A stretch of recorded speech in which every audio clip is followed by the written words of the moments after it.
दोहरा। इस प्रकार सेवा करे हरख शोक और त्याग। कहो किसु को किसी विद धरे न मन बड़ भाग। इस प्रकार सेवा करे। पतत पावन भगत वत्सल किरपा निधान दसां पातशाहियां दी जोत। तख्त चवर छतर दे मालक साहिब श्री गुरु ग्रंथ साहिब जी पावन पवित्र हजूरी अंदर जुड़ बैठी गुरु रूप गुरु खालसा साध संगत जी। सतगुरु जी की किरपा सदका जो दमदमी टकसाल दे मौजूदा मुखी श्रीमान संत ज्ञानी हरनाम सिंह जी खालसा पिंडरां वाले उन्हां महापुरखां दे उद्यम सदका सचखंड वासी नाम रसीए महापुरख संत बाबा सोहन सिंह जी, संत बाबा लक्ष्मण सिंह जी, तिन्हां तो वरोस होए होए गुरमुख प्यारे महापुरख संत बाबा करमजीत सिंह जी, संत बाबा बलबीर सिंह जी, तिन्हां ने महान गुरमत प्रचार की लहर इस इलाके दे विच आरंभ की है। जो अड अड नगरां दे विच गुरमत प्रचार करते हुए साध संगत जी संतां दे पिंड संत बाबा करमजीत सिंह जी का नगर है पिंड लम्मे। इत्थे 2 रोज़ा रात्रि दे समागम रखे गए सन। अज दूसरे दिन रात्रि का समागम है। लड़ीवार कथा चलती आ रही है। धन गुरु अमरदास साहिब महाराज सच्चे पातशाह गरीब नवाज जिन्हां दी घाल कमाई आप संगतां बड़े प्रेम दे नाल श्रवण करते आ रहे हो। आओ सारियां संगतां सतगुरु जी के चरणों में हाज़री लवाइए। कोई रसना वांझी ना रवे। गज के आखो जी वाहिगुरू जी का खालसा वाहिगुरू जी की फतेह। धन गुरु अमरदास साहिब सच्चे पातशाह बजुर्ग अवस्था दे विच जदों उन्हां दी उम्र तकरीबन 72 साल दी सी उदों उन्होंने बहुत वड्डा सिरड़ धार के सेवा आरंभ की सी। इस गल का जिक्र सच्चे पातशाह जी ने धन गुरु ग्रंथ साहिब जी की पवित्र बाणी दे विच भी इस गल का साध संगत जी जिक्र किया गया है। और सतगुरु जी नूं हर साल 1.5 गज रुमाल सरोपा मिलिया करता सी। और इस गल का जिक्र सब तो काफ़ी पुरातन ग्रंथ दे विच महिमा प्रकाश विच भी है कि 12 साल 12 सरोपे प्राप्त होए ने धन गुरु अमरदास साहिब महाराज नूं।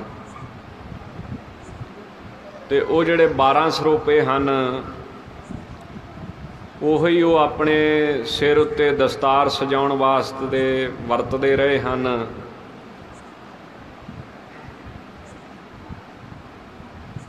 तो इस तरह सतगुरु जी ने बहुत वड्डी घाल कमाई की है। साध संगत जी सारी रात सतगुरु जी की सफ़र में लंघ जाती सी। जल लैके आउंदियां दी जांदियां दी रात महाराज ने कभी आराम नहीं किया। 12 साल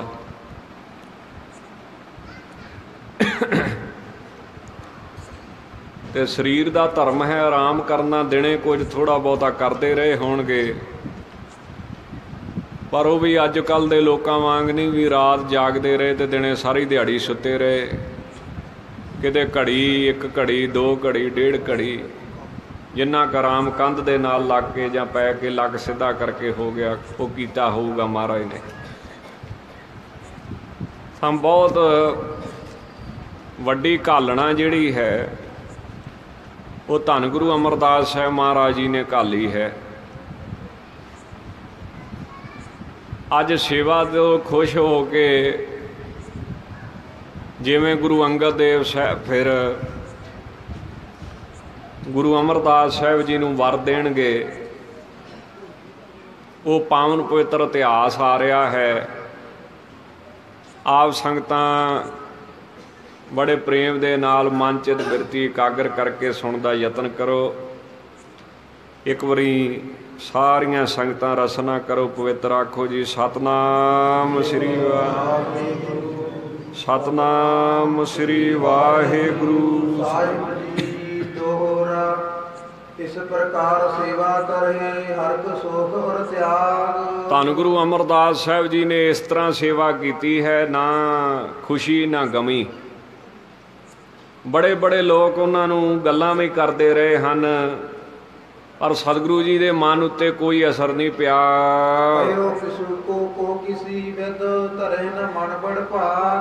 ਤਾਂ ਕਿਸੇ ਦੇ ਵੀ ਕਹੇ ਹੋਏ ਸੋਹਣੇ ਬਚਨ, ਕਬੋਲ ਮਾੜੇ ਬਚਨ ਕਦੀ ਵੀ ਮਹਾਰਾਜ ਨੇ ਵੱਡਿਆਂ ਭਾਗਾਂ ਵਾਲਿਆਂ ਨੇ ਮਨ ਦੇ ਵਿੱਚ ਨਹੀਂ ਸੀ ਧਾਰਨ ਕੀਤੇ। ਕਿਉਂ ਲੋਕ ਕਹਿੰਦੇ ਸੀ ਵੀ ਕੁੜਮਾਂ ਦੇ ਕੰਮ ਕਰਦਾ ਹੈ, ਇਹਨੂੰ ਸ਼ਰਮ ਨਹੀਂ ਆਉਂਦੀ ਹੈ। ਇੱਦਾਂ ਦੀਆਂ ਗੱਲਾਂ ਬੜੀਆਂ ਕਰਦੇ ਸਨ ਲੋਕ।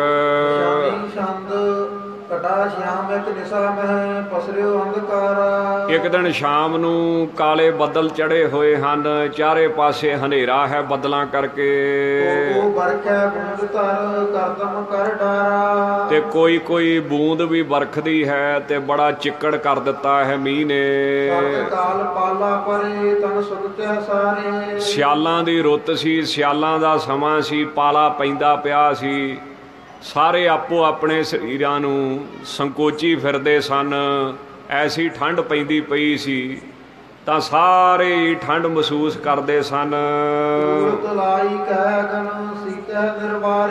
ਕੋਈ ਤੇ ਰੂੰ ਦੀ ਤਲਾਈ ਦੀ ਰਜਾਈ ਦੇ ਵਿੱਚ ਬੈਠਾ ਸੀ, ਕੋਈ ਠੰਡ ਨੂੰ ਦੂਰ ਕਰਨ ਵਾਸਤੇ ਅੱਗ ਸੇਕਦਾ ਸੀ।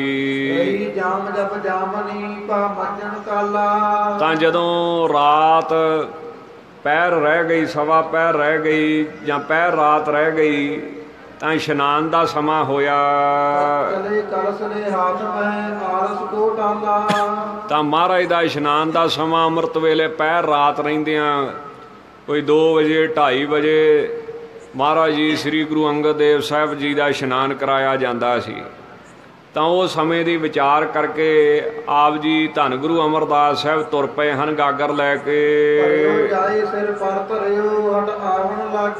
ਤੇ ਸਾਧ ਸੰਗਤ ਜੀ ਫਿਰ ਤੁਰੇ ਜਾਂਦੇ ਤੇ ਪੁੱਠੇ ਪੈਰੀਂ ਜਾਂਦੇ ਸਨ। ਇੰਨਾ ਮਾਣ ਕਰਦੇ ਸੀ ਗੁਰੂ ਅੰਗਦ ਦੇਵ ਸਾਹਿਬ ਜੀ ਨੂੰ, ਸਰੀਰ ਕਰਕੇ ਪਿੱਠ ਨਹੀਂ ਸੀ ਕਰਦੇ, ਇੰਨਾ ਸਤਿਕਾਰ ਕਰਦੇ ਸਨ। ਅੱਜ ਕੱਲ੍ਹ ਬਾਣੀ ਦਾ ਸਤਿਕਾਰ ਵੀ ਘਟ ਚੁੱਕਾ ਹੈ ਔਰ ਪੋਥੀਆਂ ਦਾ ਸਤਿਕਾਰ ਵੀ ਘੱਟ ਕਰਦੇ ਨੇ ਸਿੱਖ। ਗੁਰੂ ਮਹਾਰਾਜ ਦਾ ਸਤਿਕਾਰ ਵੀ ਘੱਟ ਹੀ ਕਰਦੇ ਹਨ। ਇਸੇ ਕਰਕੇ ਖਵਾਰ ਹੁੰਦੇ ਪਏ ਨੇ, ਦੁਖੀ ਹੁੰਦੇ ਪਏ ਨੇ, ਇਸੇ ਕਰਕੇ ਹੀ ਬਰਕਤ ਨਹੀਂ ਆ ਰਹੀ ਸਿੱਖਾਂ ਦੇ ਅੰਦਰ। ਤਾਂ ਜਿਹੜਾ ਜਿੰਨਾ ਸਤਿਕਾਰ ਕਰਦਾ ਹੈ ਮਹਾਰਾਜ ਦਾ, ਉਨੀ ਉਹਨੂੰ ਸਾਧ ਸੰਗਤ ਜੀ ਬਰਕਤ ਪ੍ਰਾਪਤ ਹੁੰਦੀ ਹੈ। ਤਾਂ ਦੇਖ ਲਓ, ਵੈਸੇ ਫੋਟੋਆਂ ਨੂੰ ਆਪਾਂ ਤੇ ਮੰਨਦੇ ਨਹੀਂ ਹਾਂ, ਕਿਉਂ ਕਾਲਪਨਿਕ ਹੁੰਦੀਆਂ ਨੇ। ਤੇ ਸਰਗੁਣ ਦੀ ਉਪਾਸਨਾ ਦਾ ਕਿਤੇ ਕਿਤੇ ਥੋੜ੍ਹਾ ਬਹੁਤਾ ਜ਼ਿਕਰ ਵੀ ਆਉਂਦਾ ਹੈ। 90% ਗੁਰੂ ਗ੍ਰੰਥ ਸਾਹਿਬ 'ਚ ਨਿਰਗੁਣ ਦੀ ਉਪਾਸਨਾ ਹੈ, ਜੋਤ ਦੀ ਉਪਾਸਨਾ ਹੈ। ਸਰਗੁਣ ਦੀ ਵੀ ਕਿਤੇ ਕਿਤੇ ਆਉਂਦੀ ਹੈ।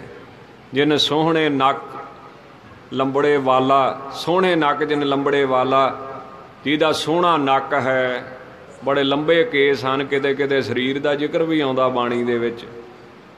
ਤਾਂ ਕਿਤੇ ਸਰਗੁਣ ਦੀ ਉਪਾਸਨਾ ਹੈ ਤੇ 90% ਤਾਂ ਨਿਰਗੁਣ ਦੀ ਉਪਾਸਨਾ ਹੈ। ਪਰ ਫਿਰ ਵੀ ਜਿਹੜੀ ਫੋਟੋ ਬਣਦੀ ਆ ਉਹ ਮਹਾਰਾਜ ਦੀ ਕਲਪਨਾ ਕਰਕੇ ਬਣਦੀ ਆ। ਇਸ ਕਰਕੇ ਹੈ ਤਾਂ ਨਹੀਂ ਉਹ ਅਸਲੀ, ਪਰ ਕਲਪਨਾ ਤੇ ਮਹਾਰਾਜ ਦੀ ਆ ਨਾ। ਤਾਂ ਵੀ ਫੋਟੋਆਂ ਵੀ ਜਿਹੜੀਆਂ ਹਨ ਉਹ ਪੈਰਾਂ ਵਾਲੇ ਪਾਸੇ ਨਹੀਂ ਲਾਉਣੀਆਂ ਚਾਹੀਦੀਆਂ। ਭਾਵੇਂ ਨਕਲੀ ਆ, ਕਾਲਪਨਿਕ ਆ, ਪਰ ਹੈ ਤਾਂ ਉਹਨਾਂ ਦੀ ਕਲਪਨਾ ਨਾ, ਜਿਹੜੇ ਸੱਚੇ ਸੀ, ਹੈ ਤੇ ਉਹਨਾਂ ਦੀ ਹੈ। ਤੇ ਪੋਥੀਆਂ ਵੀ ਪੈਰਾਂ ਵਾਲੇ ਬੰਨੇ ਨਹੀਂ ਰੱਖਣੀਆਂ ਚਾਹੀਦੀਆਂ ਹਨ। ਸਰਾਣੇ ਵਾਲੇ ਪਾਸੇ ਹੀ ਪੋਥੀਆਂ ਮਹਾਰਾਜ ਦੀਆਂ ਰੱਖਣੀਆਂ ਚਾਹੀਦੀਆਂ ਹਨ। ਬੈੱਡ ਤੋਂ ਉੱਚੀਆਂ ਰੱਖਣੀਆਂ ਚਾਹੀਦੀਆਂ ਹਨ, ਨੀਵੀਆਂ ਨਹੀਂ ਰੱਖਣੀਆਂ ਚਾਹੀਦੀਆਂ ਹਨ। ਤਾਂ ਧੰਨ ਗੁਰੂ ਅਮਰਦਾਸ ਸਾਹਿਬ ਨੇ ਇੰਨਾ ਸਤਿਕਾਰ ਕੀਤਾ ਕਿ ਪੁੱਠੇ ਪੈਰੀ ਜਾਂਦੇ ਹੁੰਦੇ। ਰਾਹ ਦੇ ਵਿੱਚ ਉੱਥੇ ਸ਼੍ਰੀਮਾਨ ਬ੍ਰਹਮ ਗਿਆਨੀ ਸੰਤ ਬਾਬਾ ਤਾਰਾ ਸਿੰਘ ਜੀ ਸਰਿਆਲੀ ਸਾਹਿਬ ਵਾਲਿਆਂ ਨੇ ਅਸਥਾਨ ਬਣਾਇਆ ਦਮਦਮਾ ਸਾਹਿਬ। ਉੱਥੇ ਉਹ ਦਮ ਲੈਂਦੇ ਹੁੰਦੇ ਸੀ। ਉੱਥੋਂ ਖਡੂਰ ਸਾਹਿਬ ਦਿਖਣੋਂ ਹਟ ਜਾਂਦਾ ਸੀ। ਫਿਰ ਉੱਥੋਂ ਅਰਦਾਸ ਕਰਦੇ ਹੁੰਦੇ ਸੀ ਕਿ ਮਹਾਰਾਜ ਹੁਣ ਮੈਂ ਪੇਠ ਕਰਨ ਲੱਗਾ। ਜਿੱਥੋਂ ਤੱਕ ਦਿਖਦਾ ਸੀ ਉੱਥੋਂ ਤੱਕ ਉਹ ਨਹੀਂ ਕਰਦੇ। ਇੰਨਾ ਭੈ ਅਦਬ ਕਰਦੇ ਸੀ ਸਤਿਗੁਰੂ ਜੀ ਦਾ। ਤੇ ਇਸ ਤਰ੍ਹਾਂ ਉਹਨਾਂ ਨੇ ਘਾਲ ਕਮਾਈ ਹੈ ਆਪਣੀ ਜ਼ਿੰਦਗੀ ਵਿੱਚ। ਇਸ ਤਰ੍ਹਾਂ ਹੌਲੀ ਹੌਲੀ ਧੰਨ ਗੁਰੂ ਅਮਰਦਾਸ ਸਾਹਿਬ ਜੀ ਤੁਰੇ ਜਾਂਦੇ ਹਨ। ਤੇ ਤਾਂ ਹੌਲੀ ਹੌਲੀ ਤੁਰਦੇ ਵੀ ਤਿਲਕ ਜਾਵਾਂਗੇ। ਬਜ਼ੁਰਗ ਸਰੀਰ ਹੈ, ਜਿਹੜਾ ਪਾਣੀ ਦੀ ਗਾਗਰ ਹੈ, ਕਲਸ ਹੈ, ਉਹ ਡਿੱਗ ਪਵੇਗਾ ਤੇ ਪਾਣੀ ਡੁੱਲ ਜਾਵੇਗਾ। ਮਹਾਰਾਜ ਦੀ ਸੇਵਾ ਨਹੀਂ ਹੋ ਸਕੇਗੀ। ਇਸ ਕਰਕੇ ਬੜੇ ਸਾਵਧਾਨੀ ਨਾਲ ਪੈਰ ਰੱਖਦੇ ਹਨ। ਤੇ ਮਨ ਦੇ ਵਿੱਚ ਇਹ ਚਿੰਤਾ ਹੈ ਕਿ ਇਸ਼ਨਾਨ ਦਾ ਸਮਾਂ ਨਾ ਕਿਤੇ ਲੰਘ ਜਾਵੇ। ਕਿਉਂ ਨਿਯਮ ਹੈ ਨਾ, ਸਮੇਂ ਤੇ ਪਹਿਲਾਂ ਜਾ ਕੇ ਇਸ਼ਨਾਨ ਕਰਾਉਣਗੇ ਤੇ ਮਹਾਰਾਜ ਨਿਤਨੇਮ 'ਚ ਬਹਿਣਗੇ। ਇਸ ਕਰਕੇ ਸਮਾਂ ਨਾ ਲੰਘ ਜਾਵੇ, ਇੰਨੀ ਸੂਖਮ ਬੁੱਧੀ ਧਾਰ ਕੇ ਧੰਨ ਗੁਰੂ ਅਮਰਦਾਸ ਸਾਹਿਬ ਜੀ ਨੇ ਸੇਵਾ ਕੀਤੀ ਹੈ ਮਹਾਰਾਜ ਜੀ ਦੀ। ਤਾਂ ਜਿੱਥੇ ਮਹਾਰਾਜ ਜੀ ਦਾ ਗੁਰੂ ਘਰ ਸੀ, ਗੁਰੂ ਅੰਗਦ ਦੇਵ ਸਾਹਿਬ ਜੀ ਦਾ, ਮਹਾਰਾਜ ਜੀ ਦੀ ਧਰਮਸ਼ਾਲਾ ਸੀ, ਉਹਦੇ ਰਾਹ ਦੇ ਵਿੱਚ ਜਲਾਇਆਂ ਦਾ ਘਰ ਸੀ। ਤਾਂ ਉੱਥੇ ਸਾਧ ਸੰਗਤ ਜੀ ਪਾਣੀ ਕਰਕੇ, ਮੀਂਹ ਕਰਕੇ, ਜਾਂ ਉਹਨਾਂ ਦੇ ਉਹ ਜਲਾਹੇ ਸਨ, ਪਾਣੀ ਬੜਾ ਡੋਲਦੇ ਸੀ, ਵਰਤਦੇ ਸੀ। ਤਾਂ ਉੱਥੇ ਬਹੁਤ ਜ਼ਿਆਦਾ ਚਿੱਕੜ ਸੀ। ਤੇ ਫਿਰ ਨਾਲੇ ਥੋੜੀਆਂ ਥੋੜੀਆਂ ਬੂੰਦਾਂ ਪੈਂਦੀਆਂ ਹੌਲੀ ਹੌਲੀ, ਉਹਦੇ ਕਰਕੇ ਵੀ ਚਿੱਕੜ ਹੋ ਗਿਆ। ਤੇ ਹਨੇਰਾ ਵੀ ਬੜਾ ਸੀ, ਇਸ ਕਰਕੇ ਰਾਹ ਦਿਖਦਾ ਨਹੀਂ ਸੀ ਚੰਗੀ ਤਰ੍ਹਾਂ। ਤੇ ਉਹ ਜਿਹੜਾ ਜਲਾਇਆ ਸੀ ਨਾ, ਉੱਥੇ ਉਹਨੇ ਸਾਧ ਸੰਗਤ ਜੀ ਕਰੀਰ ਦਾ ਕਿੱਲਾ ਗੱਡਿਆ ਹੋਇਆ ਸੀ ਧਰਤੀ ਦੇ ਵਿੱਚ, ਜਿੱਥੇ ਉਹਦਾ ਘਰ ਸੀ। ਜਿਹਦੇ ਨਾਲ ਬੰਨ ਕੇ ਕੱਪੜੇ ਨੂੰ ਉਹ ਬੁਣਦਾ ਸੀ, ਉਹਦੀ ਖੱਡੀ ਸੀ। ਤਾਂ ਇਸ ਤਰ੍ਹਾਂ ਉਹ ਆਪਣੀ ਰੋਜੀ ਰੋਟੀ ਚਲਾਉਂਦਾ ਸੀ। ਜਦੋਂ ਸ੍ਰੀ ਗੁਰੂ ਅਮਰਦਾਸ ਸਾਹਿਬ ਜੀ ਜਲ ਲੈ ਕੇ ਵਾਪਸ ਆਏ ਹਨ, ਤਾਂ ਮਹਾਰਾਜ ਜੀ ਦਾ ਜਿਹੜਾ ਚਰਨ ਸੀ ਉਹ ਕਿੱਲੇ ਦੇ ਨਾਲ ਅੜ ਗਿਆ।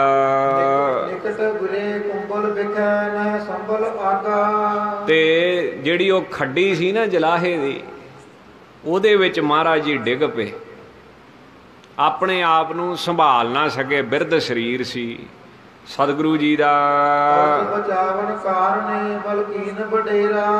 ਪਰ ਗਾਗਰ ਦੇ ਵਿੱਚੋਂ ਜਲ ਨਾ ਡਿੱਗੇ, ਇਸ ਕਰਕੇ ਬੜੀ ਤਾਕਤ ਲਾਈ ਮਹਾਰਾਜ ਨੇ। ਆਪ ਭਾਵੇਂ ਡਿੱਗ ਪਏ ਆ, ਪਰ ਗਾਗਰ ਨਹੀਂ ਮਹਾਰਾਜ ਨੇ ਡਿੱਗਣ ਦਿੱਤੀ ਹੈ। ਐਸਾ ਸਤਿਕਾਰ ਕੀਤਾ ਹੈ ਵੀ ਗੁਰੂ ਮਹਾਰਾਜ ਦਾ ਇਸ਼ਨਾਨ ਕਰਾਉਣਾ ਹੈ। ਤੇ ਫਿਰ ਹੌਲੀ ਹੌਲੀ ਬਿਰਧ ਸਰੀਰ ਸੀ, ਆਪਣੇ ਆਪ ਨੂੰ ਸਾਂਭਿਆ। ਤੇ ਜਿਹੜਾ ਕਲਸ ਸੀ, ਗਾਗਰ ਸੀ, ਉਹ ਫਿਰ ਆਪਣੇ ਸੀਸ ਉੱਤੇ ਰੱਖ ਲਈ। ਤੇ ਮਨ ਦੇ ਵਿੱਚ ਇਹ ਅਭਲਾਖਾ ਸੀ ਕਿ ਮਹਾਰਾਜ ਦੇ ਇਸ਼ਨਾਨ ਵਿੱਚ ਦੇਰੀ ਨਾ ਹੋ ਜਾਵੇ। ਤਾਂ ਇੱਧਰ ਜਲਾਈ ਜਿਹੜੀ ਆ ਉਹ ਘਰ ਦੇ ਵਿੱਚ ਪਈ ਐ, ਜਲਾਹਾ ਪਿਆ ਵਾ, ਦੋਵੇਂ ਜੀ ਰਾਤ ਨੂੰ ਭਇਓ ਕੰਠ ਸੁਣ ਕੈ ਸ਼ਬਦ ਬਾਹਰ ਕੋ ਆਹਾ। ਤੇ ਜਦੋਂ ਮਹਾਰਾਜ ਡਿੱਗੇ ਹਨ ਉੱਥੇ ਖੜਕਾ ਹੋਇਆ ਹੈ, ਆਵਾਜ਼ ਆਈ ਹੈ, ਤੇ ਜਲਾਈ ਜਿਹੜੀ ਆ ਆਪਣੇ ਜਲਾਹਾ ਜਿਹੜਾ ਵਾ ਉਹ ਕਹਿੰਦਾ ਹੈ ਵੀ ਬਾਹਰ ਕੌਣ ਹੈ। ਡਿੱਗਣ ਦੀ ਆਵਾਜ਼ ਆਉਣ ਕਰਕੇ ਕੌਣ ਇਸ ਥਲ ਵਿਖੇ ਤਸਕਰ ਹੈ ਕੋ, ਕੌਣ ਡਿੱਗਾ ਹੈ ਸਾਡੇ ਥਾਂ ਦੇ ਵਿੱਚ, ਕੀ ਕੋਈ ਚੋਰ ਹੈ ਇੱਥੇ, ਅਪਰ ਮਾਨਵ ਹੈ ਉੱਤਰ ਦਿਓ ਸੋ, ਜਾਂ ਹੋਰ ਆ ਕੋਈ ਬੰਦਾ ਜਵਾਬ ਦਵੇ ਸਾਨੂੰ ਦੱਸੇ ਵੀ ਕੌਣ ਡਿੱਗਾ ਹੈ, ਕੌਣ ਇੱਥੇ ਤੁਰਿਆ ਫਿਰਦਾ ਹੈ। ਤਾਂ ਸੁਣ ਕੇ ਜਲਾਹੇ ਦੀ ਬਾਣੀ ਨੂੰ ਸ੍ਰੀ ਗੁਰੂ ਅਮਰਦਾਸ ਸਾਹਿਬ ਜੀ ਬੋਲੇ, ਸਤਿਗੁਰ ਕੋ ਦਾਸ ਹੋ ਲੇਬੇ ਜਲ ਆਇਓ, ਮੈਂ ਸਤਿਗੁਰਾਂ ਦਾ ਸੇਵਾਦਾਰ ਹਾਂ, ਪਾਣੀ ਲੈਣ ਵਾਸਤੇ ਜਲ ਲੈਣ ਵਾਸਤੇ ਆਇਆ ਸੀ ਬਿਆਸ ਦਰਿਆ ਤੋਂ। ਕੌਣ ਦਾਸ ਇਸ ਕਾਲ ਮੈਂ ਪਾਲਾ ਅੰਧਕਾਰਾ, ਇਹ ਅੱਗਿਓਂ ਕੀ ਕਹਿੰਦਾ ਹੈ, ਇੰਨਾ ਪਾਲਾ, ਇੰਨੀ ਠੰਡ, ਇੰਨਾ ਹਨੇਰਾ, ਮੀਂਹ ਪੈਂਦਾ ਹੋਵੇ, ਕਿਹੜਾ ਸੇਵਕ ਆ ਜਿਹੜਾ ਜਾਗਦਾ ਪਿਆ ਹੈ, ਜਿਹੜਾ ਐਸੇ ਸਮੇਂ ਦੇ ਵਿੱਚ ਵੀ ਨਾਗਾ ਨਹੀਂ ਪੈਣ ਦਿੰਦਾ। ਬਰਕਤ ਘਣ ਘਟਾ ਆਪਣੀ ਪਰਕਾਰਾ, ਬੂੰਦਾਂ ਬਰਖਦੀਆਂ ਪਈਆਂ ਨੇ, ਕਾਲੀਆਂ ਘਟਾ ਹਨ, ਧਰਤੀ ਸਾਰੀ ਚਿੱਕੜ ਬਣੀ ਫਿਰਦੀ ਹੈ। ਤਾਂ ਸੁਣ ਕੇ ਜਿਹੜੀ ਜਲਾਈ ਸੀ ਨਾ, ਮਹਾਰਾਜ ਨੇ ਤਾਂ ਕੋਈ ਜਵਾਬ ਨਹੀਂ ਦਿੱਤਾ। ਜਿਹੜੀ ਜਲਾਈ ਸੀ ਉਹ ਬੋਲ ਪਈ, ਜਿਹੜੀ ਉਹ ਪਈ ਸੀ, ਦੋਵੇਂ ਜੀ ਪਏ ਸਨ, ਕਹਿੰਦੀ ਹੋਰ ਨਹੀਂ ਕੋਈ ਹੋਣਾ। ਦੇਖੋ ਕਿੱਡਾ ਬਚਨ ਜ਼ਬਾਨ ਦੇ ਵਿੱਚੋਂ ਕੱਢ ਮਾਰਿਆ, ਕਹਿੰਦੀ ਨਥਾਵਾਂ ਅਮਰੂ ਹੋਣਾ ਹੈ, ਜਿਹਦਾ ਥਾਂ ਨਹੀਂ ਹੈ ਹੋਰ ਕਈ। ਹੋਰ ਕੌਣ ਹੋਣਾ ਜਿਹੜਾ ਅੱਧੀ ਰਾਤ ਧੱਕੇ ਖਾਂਦਾ ਫਿਰਦਾ ਹੈ। ਇਹਨੂੰ ਨਾ ਦਿਨੇ ਚੈਨ ਨਾ ਰਾਤ ਚੈਨ, ਤੁਰਿਆ ਫਿਰਦਾ ਰਹਿੰਦਾ ਇੱਧਰ ਉੱਧਰ, ਤੇ ਖਾਂਦਾ ਹੈ, ਢਿੱਡ ਭਰਦਾ ਹੈ, ਕਿਸੇ ਨਾਲ ਬੋਲਦਾ ਨਹੀਂ ਹੈ।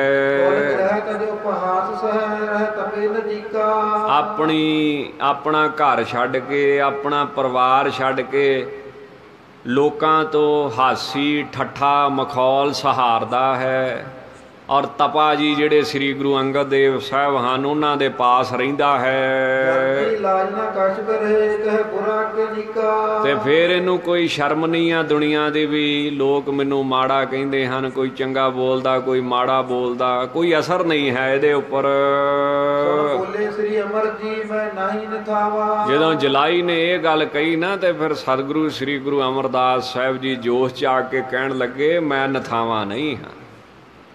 ਨਥਾਵੇਂ ਉਹ ਜਿਨ੍ਹਾਂ ਦਾ ਗੁਰੂ ਨਹੀਂ ਹੈ, ਜਿਹੜੇ ਗੁਰੂ ਵਾਲੇ ਨੇ ਬਣੇ, ਉਹਨਾਂ ਨੂੰ ਨਾ ਇੱਥੇ ਢੋਈ ਨਾ ਪ੍ਰਲੋਕ ਵਿੱਚ ਢੋਈ, ਉਹ ਰੋਣਗੇ, ਦੁਖੀ ਹੋਣਗੇ। ਪਰ ਮੈਂ ਥੋੜ੍ਹੀ ਨਥਾਵਾਂ, ਉਹ ਦੁੱਖ ਭੋਗਣਗੇ। ਹੁਣ ਕਈ ਸੰਸਾਰ ਦੇ ਵਿੱਚ ਪੁੱਛਦੇ ਵੀ ਦੁੱਖ ਕੀ ਆ, ਤਾਂ ਜਨਮ ਇਹ ਵੀ ਦੁੱਖ ਆ, ਜਰਾ ਬੁਢੇਪਾ ਵੀ ਦੁੱਖ ਆ, ਬਿਮਾਰੀ ਵੀ ਦੁੱਖ ਆ, ਮੌਤ ਵੀ ਦੁੱਖ ਆ। ਹੁਣ ਜਨਮ ਵੇਖੋ ਕਿੱਡਾ ਵੱਡਾ ਦੁੱਖ ਆ। ਜੇ ਕੋਈ ਬੰਦਾ ਪੁੱਛੇ ਵੀ ਦੁੱਖ ਕੀ ਆ, ਗੁਰੂ ਦੀ ਕੀ ਲੋੜ ਆ। ਹੁਣ ਜਨਮ ਦਾ ਦੁੱਖ ਹੀ ਦੇਖੋ, ਜਦੋਂ ਮਾਂ ਦੇ ਗਰਭ ਦੇ ਵਿੱਚ ਜੀਵ ਹੁੰਦਾ ਵਾ, ਤੇ ਜੇ ਮਾਂ ਫਿਰ ਉਹ ਕੀ ਕੋਠੜੀ ਆ ਇੱਕ, ਉਹਦੇ ਵਿੱਚ ਹੈ, ਫਿਰ ਬੜਾ ਸੰਕੋਚਿਆ ਸਰੀਰ ਹੈ, ਪੁੱਠਾ ਹੈ, ਲੜਕਦਾ ਪਿਆ ਹੈ, ਗੰਦਗੀ ਸਾਰੀ ਮੁੱਖ ਦੇ ਥਾਣੀ ਲਾਗਿਓਂ ਦੀ ਲੰਘਦੀ ਪਈ ਹੈ। ਜਦੋਂ ਮਾਂ ਉਲਟਾ ਸਿੱਧਾ ਖਾ ਲੇ ਤੇ ਬੜੀ ਤਕਲੀਫ ਹੁੰਦੀ, ਰੋਂਦਾ ਹੈ, ਤਕਲੀਫ ਮੰਨਦਾ ਹੈ, ਪਰ ਉਹ ਢਿੱਡ ਦੇ ਵਿੱਚ ਆ ਨਾ, ਫਿਰ ਬਾਹਰ ਸੁਣਦਾ ਕੋਈ ਨਹੀਂ। ਏਡਾ ਵੱਡਾ ਬੰਦਾ ਦੁਖੀ ਹੁੰਦਾ ਮਾਤਾ ਦੇ ਗਰਭ ਦੇ ਵਿੱਚ। ਤੇ ਮੌਤ ਦਾ ਕਿੱਡਾ ਵੱਡਾ ਦੁੱਖ ਹੈ। 40,000 ਬਿੱਛੂ ਇਕੱਠੇ ਡੰਗ ਮਾਰਨਾ, ਇਹ ਉਦੋਂ ਦੁੱਖ ਆਉਂਦਾ ਜਦੋਂ ਜਿੰਦ ਨੂੰ, ਜਾਨ ਨੂੰ ਸਰੀਰ ਦੇ ਵਿੱਚੋਂ ਕੱਢਿਆ ਜਾਂਦਾ ਹੈ, ਜਿਹਦੇ ਬਾਰੇ ਧੰਨ ਬਾਬਾ ਫਰੀਦ ਸਾਹਿਬ ਜੀ ਕਹਿੰਦੇ ਹਨ, ਜਿੰਦ ਨਮਾਣੀ ਕੱਢੀਏ ਹੱਡਾਂ ਕੂ ਕੜਕਾਏ। ਤਾਂ ਉਹ ਅਸਕਤੀ ਹੋ ਜਾਂਦੀ ਨਾ। ਮੈਨੇ ਜਿਵੇਂ ਕਿਸੇ ਬੱਚੇ ਤੋਂ ਜਦੋਂ ਆਪਾਂ ਖਿਡੌਣਾ ਖੋਹਨੇ ਆ, ਉਹਦੇ ਵਿੱਚ ਪਕੜ ਆ, ਬੱਚੇ ਦੀ ਅਸਕਤੀ ਆ, ਮੋਹ ਆ। ਉਹ ਸੋਚਦਾ ਵੀ ਇਹਦੇ ਤੋਂ ਬਿਨਾਂ ਪਤਾ ਨਹੀਂ ਮੇਰਾ ਕੀ ਨੁਕਸਾਨ ਹੋ ਜਾਣਾ। ਵੇਖਿਆ ਫਿਰ ਕਿੱਦਾਂ ਰੋਂਦਾ, ਉਹ ਚੀਕ ਚਿਹਾੜਾ ਪਾਉਂਦਾ, ਕਿੱਦਾਂ ਲਿੜਦਾ ਧਰਤੀ ਤੇ। ਤਾਂ ਉਹ ਕਿਉਂ ਰੋਂਦਾ? ਉਹਦੀ ਖਿਡੌਣੇ ਵਿੱਚ ਅਸਕਤੀ ਆ, ਮੋਹ ਆ, ਪਕੜ ਆ। ਇਸੇ ਤਰ੍ਹਾਂ ਅਸੀਂ ਆ ਜਿਹੜਾ ਸਾਡਾ ਸਰੀਰ ਆ ਨਾ, ਇਹਦੇ ਨਾਲ ਬਹੁਤ ਜ਼ਿਆਦਾ ਪਕੜ ਬਣਾ ਬੈਠੇ, ਇਹਦੇ ਨਾਲ ਇੰਨੇ ਜੁੜ ਗਏ ਆ। ਜਦੋਂ ਉਹ ਜੰਮ ਆਉਂਦੇ ਆ ਲੈਣ, ਉਹ ਕਹਿੰਦੇ ਚੱਲ ਬਈ ਇਹ ਛੱਡ ਕੇ ਰਾਜੀ ਨਹੀਂ, ਜੱਫਾ ਮਾਰੀ ਬੈਠਾ ਹੈ। ਫਿਰ ਉਹ ਧੂ ਕੇ ਖਿੱਚ ਕੇ ਬਾਹਰ ਕੱਢਦੇ ਆ। ਉਹ ਜਦੋਂ ਧੂ ਕੇ ਖਿੱਚ ਕੇ ਇਸ ਸਰੀਰ ਦੇ ਵਿੱਚੋਂ ਚਿੰਬੜੇ ਨੂੰ ਬਾਹਰ ਕੱਢਦੇ ਆ ਨਾ, ਤੇ ਉਦੋਂ ਫਿਰ ਇੰਨਾ ਦੁੱਖ ਲੱਗਦਾ ਜਿਵੇਂ 40,000 ਬਿੱਛੂ ਇਕੱਠਾ ਡੰਗ ਮਾਰਦੇ। ਪੁਰਾਣਾਂ ਦੇ ਵਿੱਚ ਲਿਖਿਆ ਨਾ ਵੀ 40,000 ਬਿੱਛੂ ਡੰਗ ਮਾਰੇ, ਇੰਨਾ ਦੁੱਖ ਲੱਗਦਾ ਹੈ। ਤਾਂ ਉਹ ਦੁੱਖ ਕਾਹਦਾ ਵਾ? ਮੇਰਾ ਸਰੀਰ, ਮੇਰਾ ਘਰ, ਉਹ ਜਿਹੜਾ ਮੋਹ ਟੁੱਟਣ ਲੱਗਾ ਨਾ, ਉਹਦਾ ਦੁੱਖ ਆ, ਵੈਸੇ ਤੇ ਦੁੱਖ ਨਹੀਂ। ਤਾਂ ਅਸਕਤੀ ਟੁੱਟਣ ਦਾ ਹੀ ਏਡਾ ਵੱਡਾ ਦੁੱਖ।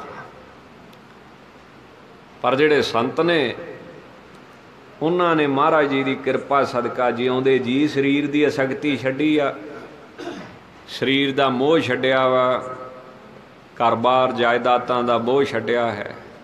ਮੋਹ ਛੱਡ ਕੇ ਉਹ ਆਪਣੀ ਡਿਊਟੀ ਦੇ ਰਹੇ ਨੇ ਇਮਾਨਦਾਰੀ ਦੇ ਨਾਲ। ਤਾਂ ਇਹ ਇੰਨੇ ਦੁੱਖ ਉਹਨੂੰ ਪ੍ਰਾਪਤ ਹੁੰਦੇ ਆ, ਜੰਮਣ ਦਾ ਦੁੱਖ, ਮਰਨ ਦਾ ਦੁੱਖ, ਤੇ ਬੁਢੇਪੇ ਨੂੰ ਬਾਣੀ ਵਿੱਚ ਬਿਮਾਰੀ ਮੰਨਿਆ ਗਿਆ ਹੈ। ਬੁਢੇਪੇ ਨੂੰ ਕੀ ਕਿਹਾ ਬਾਣੀ ਵਿੱਚ? ਬਿਮਾਰੀ। ਜਬ ਲਗ ਜਰਾ ਰੋਗ ਨਹੀਂ ਆਇਆ, ਰੋਗ ਕਿਹਾ ਬਿਮਾਰੀ ਆ ਬੁਢੇਪਾ ਦੇ। ਸਿਆਣਾ ਬੰਦਾ ਕੌਣ ਹੁੰਦਾ? ਜਿਹੜਾ ਦੂਸਰੇ ਦੀ ਗਲਤੀ ਤੋਂ ਸਿੱਖਿਆ ਲਵੇ, ਆਪ ਗਲਤ ਕਰਕੇ ਸਿੱਖਿਆ ਨਾ ਲਵੇ। ਤਾਂ ਤੁਸੀਂ ਦੂਜਿਆਂ ਨੂੰ ਦੇਖੋ, ਬਜ਼ੁਰਗਾਂ ਨੂੰ ਦੇਖੋ, ਮੰਜੇ ਤੇ ਪਏ ਹਨ, ਰੋਟੀ ਪਾਈਦੀ ਨਹੀਂ, ਕਿੰਨਾ ਦੁੱਖ ਹੈ। ਤਾਂ ਉਹ ਤੋਂ ਸਿੱਖਿਆ ਲੈ ਕੇ ਭਜਨ ਕਰੇ, ਸਿਮਰਨ ਕਰੇ, ਮਹਾਰਾਜ ਦੀ ਬੰਦਗੀ ਕਰੇ। ਤਾਂ ਮਹਾਰਾਜ ਕਹਿੰਦੇ ਅਸੀਂ ਨਹੀਂ ਨਥਾਵੇਂ। ਨਥਾਵੇਂ ਉਹ ਨੇ ਜਿਨ੍ਹਾਂ ਗੁਰੂ ਧਾਰਨ ਨਹੀਂ ਕੀਤਾ। ਜਿਹੜੇ ਗੁਰੂ ਵਾਲੇ ਨੇ ਬਣੇ ਬੇਮੁਖ ਨੇ, ਅੰਮ੍ਰਿਤ ਨਹੀਂ ਛਕਦੇ, ਬਾਣੀ ਨਹੀਂ ਪੜ੍ਹਦੇ, ਸੇਵਾ ਸਿਮਰਨ ਦੇ ਵਿੱਚ ਨਹੀਂ ਲੱਗਦੇ, ਉਹ ਨਥਾਵੇਂ ਹਨ। ਸਤਿਗੁਰੂ ਸਭ ਪੜੋ ਸਭ ਸੁਭਤ ਸੁਭਾਵਾ। ਮੈਂ ਤੇ ਸਭ ਤੋਂ ਵੱਡੇ ਨੇਕ ਸ਼ੋਭਾ ਵਾਲੇ ਸੋਹਣੇ ਸੁਭਾਅ ਵਾਲੇ ਗੁਰੂ ਅੰਗਦ ਦੇਵ ਸਾਹਿਬ ਦਾ ਸਿੱਖ ਹਾਂ। ਮੈਂ ਨਥਾਵਾਂ ਨਹੀਂ ਆ। ਮੇਰਾ ਤੇ ਇੱਥੇ ਵੀ ਥਾਂ ਹੈ ਤੇ ਪਰਲੋਕ ਵਿੱਚ ਵੀ ਥਾਂ ਹੈ। ਕਮਲੀ ਹੋਏ ਕਹਿਤ ਹੈ ਮੁਦ ਹਿਰਦੈ ਨ ਕੋਈ। ਤੇ ਤੂੰ ਤੇ ਕਮਲੀ ਹੋ ਗਈ ਆ। ਕਿਉਂ? ਜਿਹੜੀ ਸੇਵਕ ਦੀ ਨਿੰਦਿਆ ਵਾ, ਉਹ ਮਾਲਕ ਦੀ ਨਿੰਦਿਆ ਵਾ। ਸੇਵਕ ਦੀ ਬੜੀ ਵਿਆਖਿਆ ਸੁਖਮਨੀ ਸਾਹਿਬ 'ਚ ਪੰਜਵੇਂ ਪਾਤਸ਼ਾਹ ਨੇ ਕੀਤੀ। ਗੁਰ ਕੇ ਗ੍ਰਹਿ ਸੇਵਕ ਜੋ ਰਹਿ, ਗੁਰ ਕੀ ਆਗਿਆ ਮਨ ਮਹਿ ਸਹੈ। ਆਪਸ ਕੋ ਕਰ ਕਛ ਨਾ ਜਨਾਵੈ, ਹਰ ਹਰ ਨਾਮ ਹਿਰਦੈ ਸਦ ਗਾਵੈ। ਜੇ ਕੋ ਆਪਣੀ ਸੋਭਾ ਲੋਰੈ, ਸਾਧ ਸੰਗੇ। ਇੱਦਾਂ ਅੱਗੇ ਪੰਕਤੀ ਵਿਸਰ ਗਈ। ਸਾਧ ਸੰਗੇ ਹਉਮੈ ਛੋਰੈ, ਜੇ ਕੋ ਜਨਮ ਮਰਨ ਤੇ ਡਰੇ। ਸਾਧ ਜਨਾ ਕੀ ਸਰਨੀ ਪਰੇ, ਜਿਸ ਜਨ ਕੋ ਪ੍ਰਭ ਦਰਸ ਪਿਆਸਾ। ਨਾਨਕ ਤਾਕੈ ਬਲ ਬਲ ਜਾਸਾ। ਤਾਂ ਸੇਵਕ ਦੀ ਬੜੀ ਉਪਮਾ ਕੀਤੀ ਮਹਾਰਾਜ। ਮਹਾਰਾਜ ਕਹਿੰਦੇ ਸੇਵਕ ਕੀ ਓੜਕ ਨਿਭਹੀ ਪ੍ਰੀਤ, ਜੀਵਤ ਸਾਹਿਬ ਸੇਵਿਓ ਆਪਣਾ ਚਲਤੇ ਰਾਖਿਓ ਜੀ। ਸੇਵਕ ਦੀ ਬੜੀ ਮਹਿਮਾ ਹੈ। ਅੱਗੇ ਇੱਕ ਹੋਰ ਅਸ਼ਟਪਦੀ ਵਿੱਚ ਜਾ ਕੇ ਤਾਂ 2-3 ਪੌੜੀਆਂ ਸੇਵਕਾਂ ਦੀਆਂ ਹੀ ਉਚਾਰਨ ਕੀਤੀਆਂ ਹਨ ਮਹਾਰਾਜ ਨੇ। ਤਾਂ ਜਿਹੜੀ ਨੌਕਰ ਨੂੰ ਗਾਲ ਆ, ਉਹ ਮਾਲਕ ਨੂੰ ਆ। ਜਿਹੜੀ ਸੇਵਕ ਦੀ ਬੇਇੱਜ਼ਤੀ ਆ, ਉਹ ਮਾਲਕ ਦੀ ਆ। ਇਸ ਕਰਕੇ ਮਹਾਰਾਜ ਨੇ ਵੈਸੇ ਨਹੀਂ ਸੀ ਕਹਿਣਾ ਉਹਨੂੰ ਕੁਝ। ਜਦੋਂ ਉਹਨੇ ਗੁਰੂ ਅੰਗਦ ਦੇਵ ਸਾਹਿਬ ਨੂੰ ਹੀ ਵਿੱਚੇ ਲੈ ਲਿਆ, ਮਹਾਰਾਜ ਨੂੰ ਕਹੀ ਜਾਂਦੀ, ਉਹਨਾਂ ਕੀ ਕਹਿਣਾ ਸੀ। ਜਦੋਂ ਗੁਰੂ ਸਾਹਿਬ ਨੂੰ ਵਿੱਚੇ ਲੈ ਲਿਆ ਤੇ ਸਹਿਜ ਸੁਭਾਅ ਕੀ ਨਿਕਲ ਗਿਆ ਮੂੰਹ ਦੇ ਵਿੱਚੋਂ। ਕਹਿੰਦੇ ਤੂੰ ਤੇ ਕਮਲੀ ਆ, ਤੈਨੂੰ ਬੁੱਧ ਨਹੀਂ ਆ ਤੇਰੇ ਹਿਰਦੇ ਵਿੱਚ। ਇਹ ਤੈਨੂੰ ਕੀ ਪਤਾ ਵੀ ਗੁਰੂ ਅੰਗਦ ਦੇਵ ਸਾਹਿਬ ਪਰਮੇਸ਼ਰ ਦਾ ਰੂਪ ਹਨ। ਮਹਾਤਮ ਕੋ ਲਖਿਓ ਦਾਤਾ ਜਗ ਜੋਈ। ਜਿਹੜਾ ਦੁਨੀਆ ਦਾ ਮਾਲਕ ਆ ਉਹਦਾ ਮਹਾਤਮ ਨਹੀਂ ਤੂੰ ਜਾਣਦੀ ਪਈ ਹੈ, ਉਹਦੀ ਤੂੰ ਮਹਿਮਾ ਨਹੀਂ ਜਾਣਦੀ। ਉਹਦੀ ਮਹਿਮਾ ਪਤਾ ਕਦੋਂ ਸਮਝ ਆਉਂਦੀ? ਰੱਬ ਦੀ ਮਹਿਮਾ ਜਦੋਂ 21 ਸਾਲ ਦਾ ਮੁੰਡਾ ਹੋਵੇ ਤੇ ICU 'ਚ ਲੰਮਾ ਪਿਆ ਹੋਵੇ ਜਵਾਨੀ 'ਚ, ਤੇ ਡਾਕਟਰ ਆਣ ਕੇ ਕਵੇ ਮੇਰੇ ਹੱਥ ਖੜੇ ਜੇ ਅਰਦਾਸ ਕਰਨੀ ਕਰ ਲਓ, ਮੇਰੇ ਤੋਂ ਨਹੀਂ ਬਚਦਾ। ਫਿਰ ਪਤਾ ਲੱਗਦਾ ਵੀ ਰੱਬ ਵੀ ਕੋਈ ਹੈਗਾ। ਫਿਰ ਆਉਂਦਾ ਇੱਥੇ ਭੱਜਾ ਭੱਜਾ ਗੁਰਦੁਆਰੇ। ਪਹਿਲਾਂ ਥੋੜ੍ਹੀ ਵੜਦੇ ਲੋਕ ਇੱਥੇ, ਪਹਿਲਾਂ ਥੋੜ੍ਹੀ ਆਉਂਦੇ ਲੋਕ। ਉਹਦੀ ਮਹਿਮਾ ਤੇ ਉਦੋਂ ਪਤਾ ਲੱਗਦੀ ਆ ਵੀ ਜਦੋਂ ਡਾਕਟਰ ਵੀ ਹੱਥ ਖੜੇ ਕਰ ਜਾਂਦੇ। ਫਿਰ ਆਣ ਕੇ ਇੱਥੇ ਨੱਕ ਘਸਾਉਣਾ ਪੈਂਦਾ, ਨੱਕ ਰਗੜਨਾ ਪੈਂਦਾ ਹੈ। ਤਾਂ ਉਹਦੀ ਕਿੱਡੀ ਵੱਡੀ ਮਹਿਮਾ ਹੈ ਉਸ ਪਰਮੇਸ਼ਰ ਦੀ, ਵਾਹਿਗੁਰੂ ਦੀ। ਸਾਧ ਸੰਗਤ ਜੀ, ਅੱਜ ਕੱਲ੍ਹ ਲੋਕ ਗੁਰਬਾਣੀ ਤੇ ਵੀ ਕਿੰਤੂ ਪਰੰਤੂ ਕਰਨ ਤੋਂ ਨਹੀਂ ਡਰਦੇ ਹਨ। ਸਤਿਕਾਰ ਤੇ ਕੀ ਕਰਨਾ ਹੈ ਤਾਂ ਮਹਾਰਾਜ ਨੂੰ ਗਲਤ ਦੱਸਦੇ ਪਏ ਹਨ।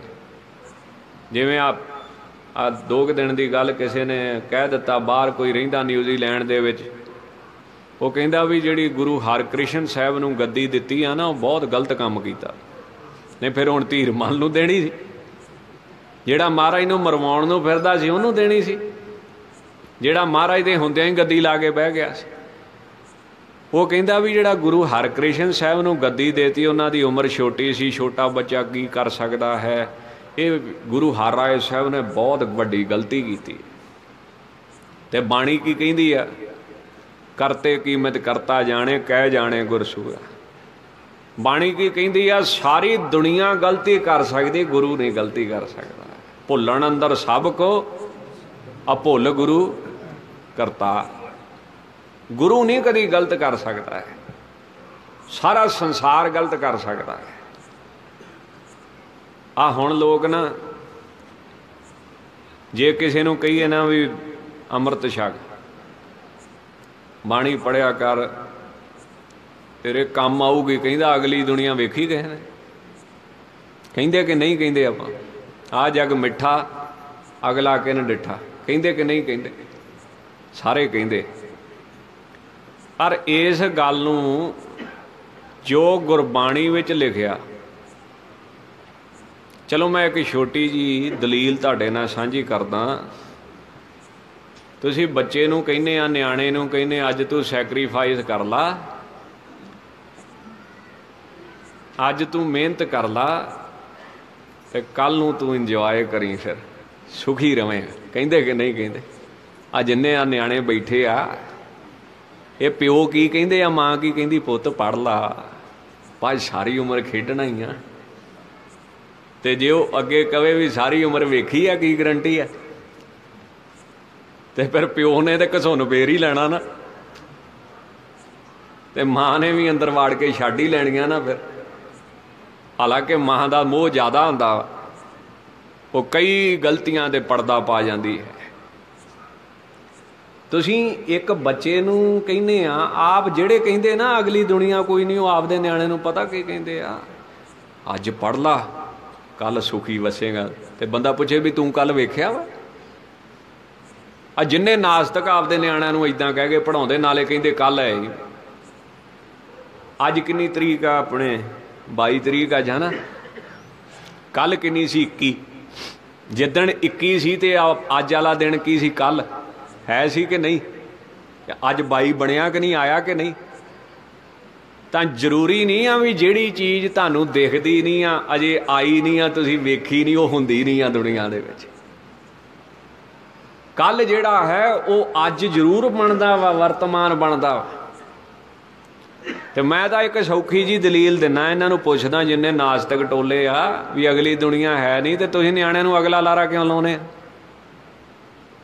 ਤੁਸੀਂ ਕਿਉਂ ਕਹਿੰਦੇ ਪੜ੍ਹ ਲਓ? ਫਿਰ ਇਸ ਕਰਕੇ ਇਹਨਾਂ ਤੋਂ ਕੋਈ ਜਵਾਬ ਨਹੀਂ ਹੈ, ਇਹ ਆਪ ਹੀ ਫਸ ਜਾਂਦੇ ਆਪਦੀ ਗੱਲ ਦੇ ਵਿੱਚ। ਇੱਕ ਬੜੇ ਵੱਡੇ ਪ੍ਰਸਿੱਧ ਡਾਕਟਰ ਹੋਏ ਨੇ, ਈਵਨ ਸਟੀਵਸਨ, ਅਮਰੀਕਾ ਦੇ ਵਿੱਚ ਵਰਜੀਨੀਆ ਸ਼ਹਿਰ ਦੇ ਵਿੱਚ। 1960 ਦੇ ਵਿੱਚ ਇੱਕ ਅਮੀਰ ਬੰਦੇ ਨੇ ਉਹਨੂੰ $2 ਮਿਲੀਅਨ ਦਿੱਤਾ ਤੇ ਆਖਿਆ ਵੀ ਤੂੰ ਨਾ ਇਸ ਗੱਲ ਦੀ ਖੋਜ ਕਰਨੀ ਆ ਵੀ ਅਗਲਾ ਜਨਮ ਹੁੰਦਾ ਕਿ ਨਹੀਂ ਹੁੰਦਾ। रूह दोबारा जमदी आ कि नहीं जमदी। $2 मिलियन दिता 1960 दे विच, तू यही खोज करनी। उन्हें खोज की, फिर 3000 केस सारी दुनिया का, ਜਿਹੜੇ ਬੱਚਿਆਂ ਨੂੰ ਆਪਣਾ ਪਿਛਲਾ ਜਨਮ ਚੇਤੇ ਸੀ, ਉਹਦੇ ਵਿੱਚੋਂ 1000 ਤੇ ਐਵੇਂ ਝੂਠ ਹੀ ਨਿਕਲਿਆ ਤੇ 2000 ਕੇਸ ਠੀਕ ਨਿਕਲਿਆ। ਉਹਨਾਂ ਨੇ ਸਾਫ਼ ਦੱਸਿਆ ਵੀ ਅਸੀਂ ਪਿਛਲੇ ਜਨਮ 'ਚ ਇੱਥੇ ਮਰੇ ਸੀ ਤੇ ਹੁਣ ਇੱਥੇ ਜੰਮੇ। ਇੱਥੋਂ ਤੱਕ ਜਿਹੜਾ ਪਿਛਲੇ ਜਨਮ 'ਚ ਗੋਲੀ ਵੱਜ ਕੇ ਮਰਿਆ ਸੀ, ਜਿੱਥੇ ਗੋਲੀ ਵੱਜੀ ਸੀ ਅਗਲੇ ਜਨਮ 'ਚ ਉੱਥੇ ਹੀ ਉਹਦੇ ਦਾਗ ਆ, ਉਹ ਵੀ ਉਹਨੇ ਦਿਖਾਤਾ। ਉਹਨੇ ਦਿਖਾਇਆ ਉੱਥੇ। ਤਾਂ ਅਮਰੀਕਾ ਤੇ ਯੂਰਪ ਇਹ ਜਿਹੜੇ ਈਸਾਈ ਧਰਮ ਆ ਨਾ, ਇਹ ਜਨਮ ਨਹੀਂ ਮੰਨਦੇ ਅਗਲਾ ਰੂਹ ਦਾ। ਇਹ ਪਹਿਲਾਂ 5% ਮੰਨਦੇ ਸੀ ਸਿਰਫ, ਤੇ ਹੁਣ 60% 65% ਗੋਰੇ ਵੀ ਮੰਨਦੇ ਵੀ ਰੂਹ ਦੁਬਾਰਾ ਜੰਮ ਪੈਂਦੀ। ਤੇ ਆਪਾਂ 100% ਮੰਨਦੇ ਸੀ ਵੀ ਬੰਦਾ ਦੁਬਾਰਾ ਜੰਮਦਾ, ਅੱਗੇ ਜਨਮ ਲੈਂਦਾ, ਤੇ ਹੁਣ ਏਡੇ ਨਾਸਤਕ ਹੋ ਗਏ, ਕਹਿੰਦੇ ਆਹ ਜੱਗ ਮਿੱਠਾ ਅਗਲਾ ਕਰਨ ਡਿੱਠ, ਏਡੇ ਨਾਸਤਕ ਹੋਈ ਜਾਂਦੇ। ਇਹਦਾ ਮਤਲਬ ਵੀ ਜੇ ਰੂਹ ਅੱਗੇ ਦੁਬਾਰਾ ਜਨਮ ਹੋ ਰਿਹਾ ਤਾਂ ਫਿਰ ਸਾਡੇ ਸਰੀਰ 'ਚੋਂ ਕੋਈ ਚੀਜ਼ ਨਿਕਲਦੀ ਪਈ ਆ ਜਿਹੜੀ ਅੱਗੇ ਜਾ ਕੇ ਜੰਮਦੀ ਪਈ। ਆਤਮਾ ਵੀ ਸਿੱਧ ਹੋ ਗਈ। ਈਸਾਈ ਆਤਮਾ ਨਹੀਂ ਮੰਨਦੇ, ਆਤਮਾ ਵੀ ਸਿੱਧ ਹੋ ਗਈ। ਤਾਂ ਇਸ ਗੱਲ ਦਾ ਹੁਣ ਉਹਨਾਂ ਤੋਂ ਜਵਾਬ ਨਹੀਂ, ਉਹ ਮੰਨਣ ਲੱਗ ਪਏ ਸਾਰੀ ਦੁਨੀਆ। ਬੜੀਆਂ ਗੱਲਾਂ, ਜਿਵੇਂ ਬਾਣੀ ਕਹਿੰਦੀ ਆ ਅੱਗ ਦੇ ਵਿੱਚ ਵੀ ਜੀਵ ਆ, ਅੱਗ ਦੇ ਵਿੱਚ ਵੀ ਜੀਵ ਆ, ਪੱਥਰ 'ਚ ਵੀ ਜੀਵ ਆ ਨਾ, ਬਾਣੀ ਕਹਿੰਦੀ ਆ ਪੱਥਰ 'ਚ ਵੀ। ਇਹ ਨਹੀਂ ਮੰਨਦੇ। ਆ ਜਿਹੜੇ ਨਾਸਤਕ ਟੋਲਾ ਵਾ ਸਾਡੇ ਸਿੱਖਾਂ 'ਚੋਂ ਹੀ, ਅੱਗ ਦੇ ਵਿੱਚ ਜੀਵ ਆ। ਹੁਣ ਸਾਇੰਸ ਨੇ ਪਤਾ ਕੀ ਖੋਜ ਕਰਤੀ, ਕਹਿੰਦੇ ਹਾਂ ਫਾਇਰ ਬੈਕਟੀਰੀਆ ਹੁੰਦਾ ਵਾ, ਇੱਕ ਇੱਦਾਂ ਦਾ ਬੈਕਟੀਰੀਆ ਹੁੰਦਾ ਜਿਹੜਾ ਅੱਗ ਦੇ ਵਿੱਚ ਹੀ ਹੁੰਦਾ। ਦੱਸੋ ਕੀ ਕਰੋਗੇ? ਹੁਣ ਮੰਨਦੇ ਆ।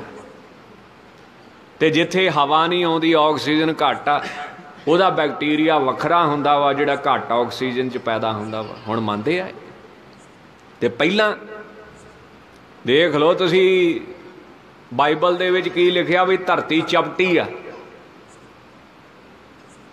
ਤੇ ਉਹ ਕਿਹੜਾ ਸੀ ਆਪਣਾ ਗਲੀਲੀਓ ਕਿ ਕੌਣ, ਉਹਨੇ ਕਹਿ ਦਿੱਤਾ ਗੋਲ ਆ,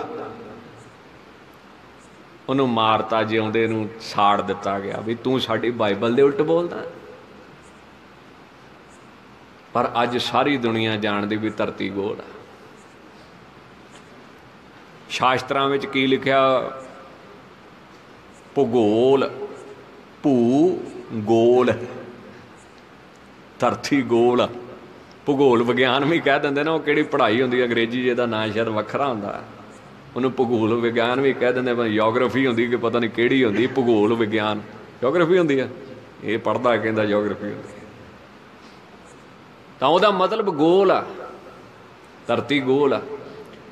ਤਾਂ ਜਿਹੜੀਆਂ ਚੀਜ਼ਾਂ ਸਾਡੇ ਮਹਾਰਾਜ ਨੇ ਪਹਿਲਾਂ ਹੀ ਕਹੀਆਂ ਵਾ, ਉਹ ਅੱਜ ਜੇ ਸਾਇੰਸ ਨੇ ਸਿੱਧ ਕੀਤੀਆਂ ਤੇ ਮੰਨਦੇ ਆ, ਉੱਦਾਂ ਨਹੀਂ ਇਹ ਮੰਨਦੇ। ਇਹੋ ਜਿਹੀਆਂ ਬੜੀਆਂ ਉਦਾਹਰਨਾਂ ਹਨ, ਰਹੋ ਵਿਚਾਰ। ਤਾਂ ਮਹਾਰਾਜ ਦਾ ਮਹਾਤਮ ਜਿਹੜਾ ਵਾ ਨਾ, ਇਹ ਕੋਈ ਵਿਰਲਾ ਹੀ ਜਾਣਦਾ ਹੈ। ਆਮ ਲੋਕ ਨਹੀਂ ਜਾਣਦੇ ਮਹਾਰਾਜ ਦੀ ਮਹਿਮਾ ਨੂੰ, ਵੀ ਉਹਨਾਂ ਦੀ ਕਿੱਡੀ ਕੁ ਵੱਡੀ ਮਹਿਮਾ ਹੈ। ਪਰ ਉਹਦੀ ਮਹਿਮਾ ਪਤਾ ਕਦੋਂ ਸਮਝ ਆਉਂਦੀ ਹੈ? ਜਦੋਂ ਡਾਕਟਰ ਹੱਥ ਖੜੇ ਕਰਦੇ ਵੀ ਹੁਣ ਜਾ ਗ੍ਰੰਥੀ ਦੇ ਕੋਲੇ ਵੀ ਅਰਦਾਸ ਕਰ, ਜਾ ਹੁਣ ਮਹਾਰਾਜ ਦੇ ਕੋਲੇ ਅਰਦਾਸ ਕਰੋ, ਬੇਨਤੀ ਕਰੋ, ਪਾਠ ਕਰਾਵਾਂਗੇ, ਬਾਜੇ, ਆਹ ਹੋ ਜੇ, ਇਹ ਹੋ ਜੇ, ਉਹ। ਤਾਂ ਇੱਦਾਂ ਸੰਸਾਰ ਉਹਨਾਂ ਚਿਰ ਆਖੇ ਨਹੀਂ ਲੱਗਦਾ। ਤਾਂ ਮਹਾਰਾਜ ਨੇ ਆਖਿਆ ਵੀ ਤੂੰ ਮਹਾਤਮ ਨਹੀਂ ਜਾਣਿਆ, ਵੀ ਮੈਨੂੰ ਕਹਿ ਲੈ ਜੋ ਕਹਿਣਾ ਤੂੰ, ਤੇ ਤੂੰ ਗੁਰੂ ਸਾਹਿਬ ਦੀ ਕਿਉਂ ਨਿੰਦਿਆ ਕਰਦੀ? ਆਪਾਂ ਇੱਕ ਸਾਖੀ ਸੁਣੀ ਸੀ ਨਾ, ਜਿਹਨੇ ਗੁਰੂ ਦੀ ਨਿੰਦਿਆ ਕੀਤੀ, ਬਰਾਬਰਤਾ ਕੀਤੀ, ਮਹਾਰਾਜ ਨੇ ਆਖਿਆ ਸੀ ਇਹੋ ਜਿਹਾ ਦਾ ਨਾ ਪਲੰਘ ਰਹਿੰਦਾ ਹੁੰਦਾ, ਨਾ ਪੀੜਾ ਰਹਿੰਦਾ ਹੁੰਦਾ। ਤੇ ਸਿੱਧਾ ਗੁਰੂ ਨੂੰ ਗਲਤ ਕਹਿਣਾ, ਸਿੱਧਾ ਹੀ ਗੁਰੂ ਨੂੰ ਗਲਤ ਕਹਿਣਾ। ਬਾਣੀ ਕਹਿੰਦੀ ਗੁਰੂ ਗਲਤ ਨਹੀਂ ਹੋ ਸਕਦਾ। ਉਹ ਬੰਦਾ ਪਤਾ ਕੀ ਕਹਿੰਦਾ? ਕਹਿੰਦਾ ਬਹੁਤ ਵੱਡੀ ਗਲਤੀ ਕੀਤੀ ਮਹਾਰਾਜ। ਤਾਂ ਇੱਦਾਂ ਇੱਥੇ ਮਹਾਰਾਜ ਸ੍ਰੀ ਗੁਰੂ ਅਮਰਦਾਸ ਸਾਹਿਬ ਕਹਿਣ ਲੱਗੇ, ਨਹੀਂ ਮਹਾਤਮ ਕੋ ਲਖਿਓ ਦਾਤਾ ਜਗ ਜੋਈ। ਜਿਹੜਾ ਸੰਸਾਰ ਦਾ ਮਾਲਕ ਹੈ ਸ੍ਰੀ ਗੁਰੂ ਅੰਗਦ ਦੇਵ ਸਾਹਿਬ, ਰੱਬ ਦਾ ਰੂਪ ਆ, ਉਹਦਾ ਤੂੰ ਮਹਾਤਮ ਨਹੀਂ ਜਾਣਿਆ।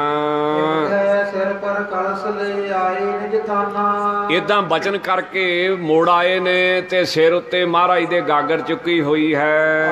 ਸ੍ਰੀ ਅੰਗਦ ਗੁਰੂ ਤੈ ਕਰੋ ਇਸ਼ਨਾਨਾ। ਅੱਗੇ ਸ੍ਰੀ ਗੁਰੂ ਅੰਗਦ ਦੇਵ ਸਾਹਿਬ ਜੀ ਇਸ਼ਨਾਨ ਕਰਨ ਵਾਸਤੇ ਚਾਹੁੰਦੇ ਪਏ ਹਨ। ਚੌਕੀ ਪਰ ਤਬ ਕਰੇ ਥੇ ਸੁਣ ਸ਼੍ਰੋਣ ਬ੍ਰਤਾਂਤਾ। ਚੌਂਕੀ ਤੇ ਮਹਾਰਾਜ ਖੜੇ ਸੀ, ਮਹਾਰਾਜ ਨੂੰ ਵੀ ਖਬਰ ਹੋਈ ਹੈ, ਸਾਰਾ ਸੁਣਿਆ ਹੈ ਉਹਨਾਂ ਨੇ। ਜਾਨੀ ਦਾਸ ਮੈਂ ਚਾਹਤ ਪਰਖੰਤਾ। ਤਾਂ ਮਹਾਰਾਜ ਨੇ ਜਾਣਿਆ ਵੀ ਸਾਡਾ ਜਿਹੜਾ ਸੇਵਕ ਆ ਬਾਬਾ ਅਮਰਦਾਸ ਜੀ, ਇਹ ਬਹੁਤੇ ਹੀ ਧੀਰਜ ਵਾਲੇ ਹਨ ਤੇ ਚਾਹਤ ਪਰਖੰਤਾ, ਤੇ ਮਹਾਰਾਜ ਫਿਰ ਪਰਖਣਾ ਚਾਹੁੰਦੇ ਹਨ ਹੋਰ ਵੀ। ਆਇਓ ਨਿਤ ਬਤਾਈ ਨਹਿ ਲਗ ਸੀਵ ਸੁਜਾਨਾ। ਵੇਖ ਲੋ ਮਹਾਰਾਜ ਜੀ ਲਾਗੇ ਵੀ ਆ ਗਏ ਪਰ ਸ਼ਿਕਾਇਤ ਨਹੀਂ ਕੀਤੀ ਵੀ ਉਹਨੇ ਇਦਾਂ ਕਿਹਾ, ਮਾੜਾ ਬੋਲੀ ਹੈ, ਉਹਦਾ ਪਰਿਵਾਰ ਮਾੜਾ ਕਹਿੰਦਾ ਹੈ, ਕੋਈ ਸ਼ਿਕਾਇਤ ਨਾ ਕੀਤੀ। ਚਰਨ ਪਕਾਰੀ ਸੋਚ ਜੁਤ ਕਰਵਾਈ ਇਸ਼ਨਾਨਾ। ਮਹਾਰਾਜ ਦੇ ਚਰਨ ਧੋਤੇ, ਮਹਾਰਾਜ ਦਾ ਇਸ਼ਨਾਨ ਕਰਾਇਆ ਜੁਲਾਈ ਬਾਵਰੀ ਤਿਨਕੇ ਵਜ ਭਾਕੇ। ਤੇ ਸਾਧ ਸੰਗਤ ਜੀ ਜਦੋਂ ਬਚਨ ਕੀਤੇ, ਸ੍ਰੀ ਗੁਰੂ ਅਮਰਦਾਸ ਸਾਹਿਬ ਬਚਨ ਕਰਕੇ ਆ ਗਏ ਤੇ ਉਧਰ ਉਹ ਕਮਲੀ ਹੋ ਗਈ। ਬਚਨ ਕਰਕੇ ਆਪ ਤੇ ਤੁਰ ਆਏ ਤੇ ਉਹ ਜਿਹੜੀ ਜਲਾਹੀ ਸੀ ਉਹ ਬਾਵਰੀ ਹੋ ਗਈ ਮਹਾਰਾਜ ਦੇ ਬਚਨਾਂ ਕਰਕੇ।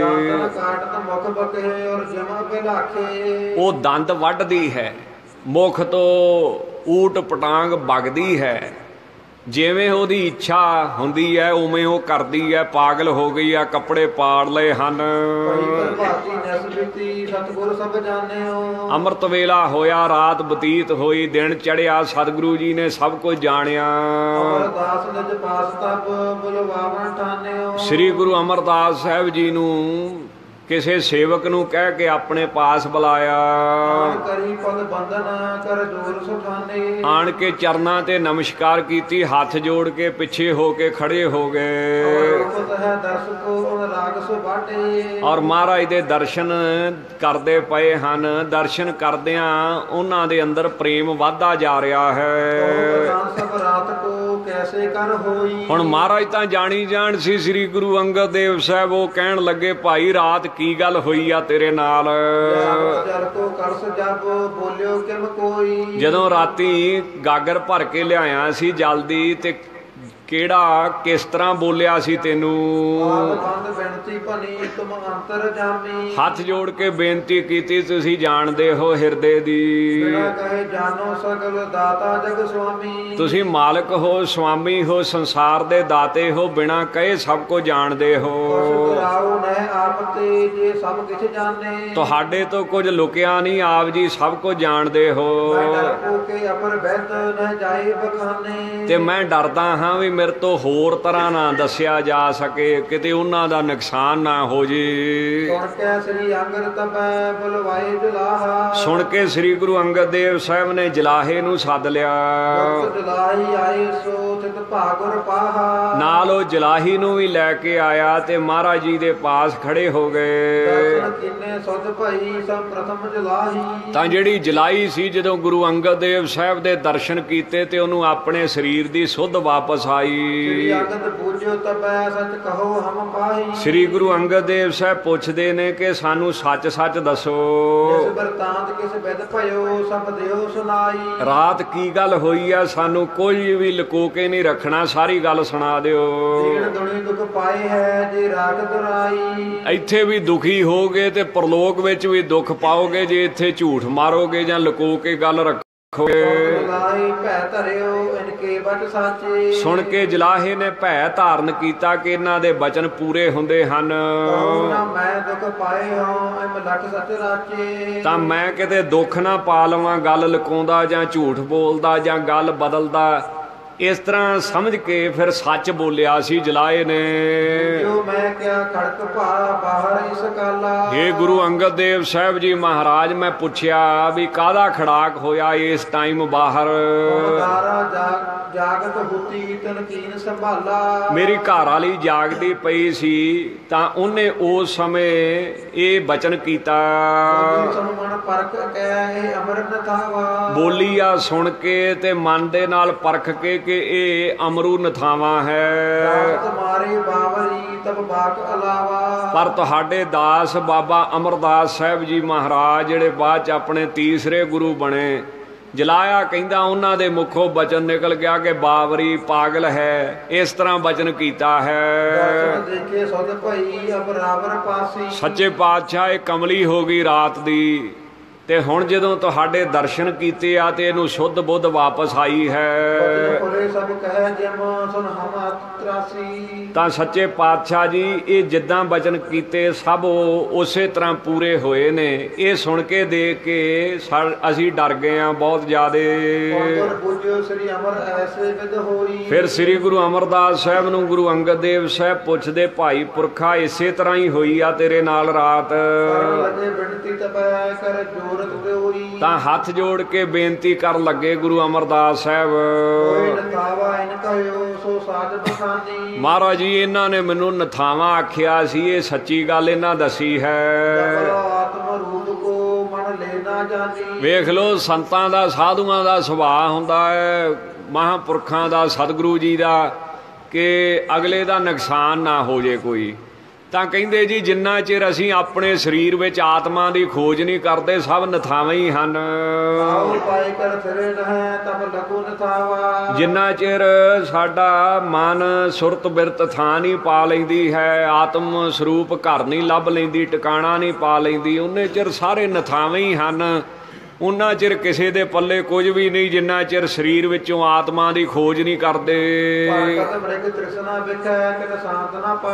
ਭਟਕਦੇ ਫਿਰਦੇ ਨੇ ਜਿਵੇਂ ਮ੍ਰਿਗ, ਜਿਹੜਾ ਹਿਰਨ ਹੁੰਦਾ ਹੈ ਉਹਨੂੰ ਪਿਆਸ ਲੱਗਦੀ ਆ ਤੇ ਰੇਗਿਸਤਾਨ ਵਿੱਚ ਉਹਨੂੰ ਭੁਲੇਖਾ ਪੈਂਦਾ ਪਾਣੀ ਆ, ਭੱਜ ਕੇ ਜਾਂਦਾ ਪਰ ਹੁੰਦਾ ਨਹੀਂ, ਉਹ ਗਾਂਹ ਦਿਖਦਾ ਹੈ, ਫਿਰ ਭੱਜ ਕੇ ਜਾਂਦਾ ਹੁੰਦਾ ਨਹੀਂ, ਗਾਂਹ ਦਿਖਦਾ ਹੈ। ਇੱਦਾਂ ਮ੍ਰਿਗ ਤ੍ਰਿਸ਼ਨਾ ਰੂਪੀ ਮਾਇਆ ਦੇ ਵਿੱਚ ਭਟਕਦੇ ਫਿਰਦੇ ਹਨ, ਸ਼ਾਂਤੀ ਨਹੀਂ ਆਉਂਦੀ। ਇਹ ਸੱਚੇ ਪਾਤਸ਼ਾਹ ਜਦੋਂ ਇਸ ਜਲਾਹੀ ਨੇ ਤੁਹਾਡੀ ਸੇਵਾ ਉੱਤੇ ਤਰਕ ਕਰ ਦਿੱਤਾ ਵੀ ਰਾਤ ਚੈਨ ਨਹੀਂ, ਦਿਨੇ ਚੈਨ ਨਹੀਂ ਹੈ, ਤਾਂ ਮੇਰੇ ਤੋਂ ਸਿਆਹ ਨਹੀਂ ਗਿਆ ਵੀ ਮੇਰੇ ਗੁਰੂ ਅੰਗਦ ਦੇਵ ਸਾਹਿਬ ਦੀ ਸੇਵਾ ਤੇ ਕਿੰਤੂ ਪਰੰਤੂ ਕਰਦੀ ਆ, ਨਿੰਦਿਆ ਕਰਦੀ, ਮੇਰੇ ਮੂੰਹੋਂ ਇਹ ਬਚਨ ਨਿਕਲ ਗਿਆ। ਤਾਂ ਪ੍ਰੇਮ ਦੇ ਵਿੱਚ ਭਿੱਜੇ ਹੋਏ ਵਲੇਟੇ ਹੋਏ ਬਚਨ ਸੁਣ ਕੇ ਤਾਂ ਸ੍ਰੀ ਗੁਰੂ ਅੰਗਦ ਦੇਵ ਸਾਹਿਬ ਜੀ ਦਾ ਮਨ ਜਿਹੜਾ ਸੀ ਉਹ ਪਿਘਲ ਗਿਆ, ਕਿਰਪਾ ਦੇ ਘਰ ਵਿੱਚ ਆ ਗਏ। ਤਾਂ ਜਿਹੜੀ ਏਡੀ ਵੱਡੀ ਘਾਲ ਕੀਤੀ ਸੀ 12 ਸਾਲ, ਉਸ ਘਾਲ ਨੂੰ ਦੇਖ ਕੇ ਮਹਾਰਾਜ ਸ੍ਰੀ ਗੁਰੂ ਅੰਗਦ ਦੇਵ ਸਾਹਿਬ ਗੁਰੂ ਅਮਰਦਾਸ ਸਾਹਿਬ ਜੀ ਤੇ ਬਹੁਤੇ ਹੀ ਖੁਸ਼ ਹੋ ਗਏ। ਤਾਂ ਹਿਰਦਾ ਜਿਹੜਾ ਸੀ ਮਹਾਰਾਜ ਦਾ ਉਛਲ ਪਿਆ ਬਖਸ਼ਿਸ਼ ਕਰਨ ਵਾਸਤੇ। ਆਪਣੇ ਸੇਵਕ ਨੂੰ ਨਿਹਾਲ ਕਰਨ ਵਾਸਤੇ ਸਾਧ ਸੰਗਤ ਜੀ ਉਸ ਸਮੇਂ ਬਚਨ ਉਚਾਰਨ ਕੀਤਾ। ਉਹਨੇ ਜਲਾਈ ਨੇ ਆਖਿਆ ਸੀ ਨਾ ਇਹ ਨਥਾਵਾਂ ਹੈ, ਤਾਂ ਮਹਾਰਾਜ ਜੀ ਨੇ ਫਿਰ ਉਮਾ ਵਿੱਚ ਆ ਗਏ, ਇੰਨੇ ਉਤਸ਼ਾਹ ਵਿੱਚ ਆ ਗਏ। ਮਹਾਰਾਜ ਕਹਿੰਦੇ ਸ੍ਰੀ ਗੁਰੂ ਅਮਰਦਾਸ ਸਾਹਿਬ ਨੂੰ ਤੁਸੀਂ ਨਥਾਵਿਆਂ ਦੇ ਥਾਂ ਹੋਵੋਗੇ।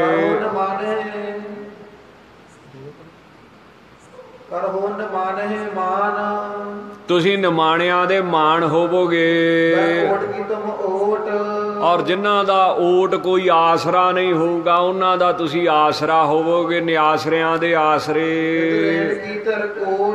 ਜਿਨ੍ਹਾਂ ਦੀ ਧਿਰ ਨਹੀਂ ਕੋਈ ਬਣੂਗਾ, ਜਿਨ੍ਹਾਂ ਦੇ ਬਾਂਹ ਨਹੀਂ ਕੋਈ ਫੜੂਗਾ, ਉਹਨਾਂ ਨੇ ਧਰਿਆਂ ਦੀ ਤੁਸੀਂ ਧਿਰ ਬਣ ਜਾਓਗੇ। ਧੰਨ ਗੁਰੂ ਅਮਰਦਾਸ ਸਾਹਿਬ ਜੀ ਦ੍ਰਿੜ ਧਿਰ ਕੋਟ ਕਿਲੇ ਵਾਂਗ ਬਣ ਜਾਓਗੇ। ਜਿਹੜੇ ਨਿਜੋਰ ਹੋਣਗੇ ਉਹਨਾਂ ਦੇ ਤੁਸੀਂ ਜੋਰ ਹੋਵੋਗੇ। ਤੁਹਾਡੇ ਬਰਾਬਰ ਕੋਈ ਵੀ ਦੁਨੀਆ ਵਿੱਚ ਨਹੀਂ ਹੋਵੇਗਾ। ਜਿਨ੍ਹਾਂ ਨੂੰ ਅਧੀਰਜਾਂ ਨੂੰ ਧੀਰਜ ਸ੍ਰੇਸ਼ਟ ਧੀਰਜ ਦੇਣ ਵਾਲੇ ਹੋਵੋਗੇ। ਸਭ ਪੂਜਨੀਕਾਂ ਦੇ ਵੱਡੇ ਪੂਜਨੀਕ ਹੋਵੋਗੇ। ਤੁਸੀਂ ਐਸੇ ਹੋਵੋਗੇ ਜਿਹੜੇ ਗਈ ਹੋਈ ਨੂੰ ਫੇਰ ਮੋੜ ਲੈਣ ਵਾਲੇ ਹੋਵੋਗੇ। ਤੇ ਜਿਹੜੇ ਬੰਧਨਾਂ ਦੇ ਵਿੱਚ ਪਏ ਨੇ ਜੀਵ, ਕਾਮ ਕ੍ਰੋਧ ਜਾਂ ਪ੍ਰਤੱਖ, ਉਹਨਾਂ ਨੂੰ ਛੱਡਣ ਵਾਲੇ, ਛਡਾਉਣ ਵਾਲੇ ਹੋਵੋਗੇ। ਤੁਸੀਂ ਢਾਉਣ ਵਾਲੇ ਬਣਾਉਣ ਦੇ ਵਿੱਚ ਸਮਰੱਥ ਹੋਵੋਗੇ। ਜਿਹਨੂੰ ਮਰਜ਼ੀ ਬਣਾ ਦਿਓ, ਜਿਹਨੂੰ ਮਰਜ਼ੀ ਮੇੜ ਦਿਓ, ਜਿਹਦੀ ਮਰਜ਼ੀ ਚੜ੍ਹਾਈ ਹੋਊਗੀ, ਜਿਹਨੂੰ ਮਰਜ਼ੀ ਕੱਖਾਂ ਵਾਂਗ ਰੋਲ ਦਿਓ। ਐਸੀ ਤੁਹਾਡੇ ਵਿੱਚ ਬਰਕਤ ਹੋਵੇਗੀ ਜੀਵਕਾ ਤੁਮ ਹੱਥ ਔਰ ਰੋਜੀ ਰੋਟੀ ਸੰਸਾਰ ਦੀਆਂ ਦਾਤਾਂ ਤੁਹਾਡੇ ਹੱਥ ਵਿੱਚ ਹੋਣਗੀਆਂ। ਇਸ ਤਰ੍ਹਾਂ 12 ਵਾਰ ਜਿਹੜੇ ਨੇ ਸ੍ਰੀ ਗੁਰੂ ਅਮਰਦਾਸ ਸਾਹਿਬ ਜੀ ਨੂੰ ਗੁਰੂ ਅੰਗਦ ਦੇਵ ਸਾਹਿਬ ਜੀ ਨੇ ਸੇਵਾ ਤੋਂ ਖੁਸ਼ ਹੋ ਕੇ ਦਿੱਤੇ ਹਨ। ਬਹੁਤ ਜ਼ਿਆਦਾ ਪ੍ਰਸੰਨ ਹੋਏ ਸੀ ਗੁਰੂ ਅੰਗਦ ਦੇਵ ਸਾਹਿਬ ਮਹਾਰਾਜ। ਆਪਣੇ ਗਲ ਦੇ ਨਾਲ ਲਾ ਲਿਆ ਸੀ ਗੁਰੂ ਅਮਰਦਾਸ ਸਾਹਿਬ ਜੀ ਨੂੰ।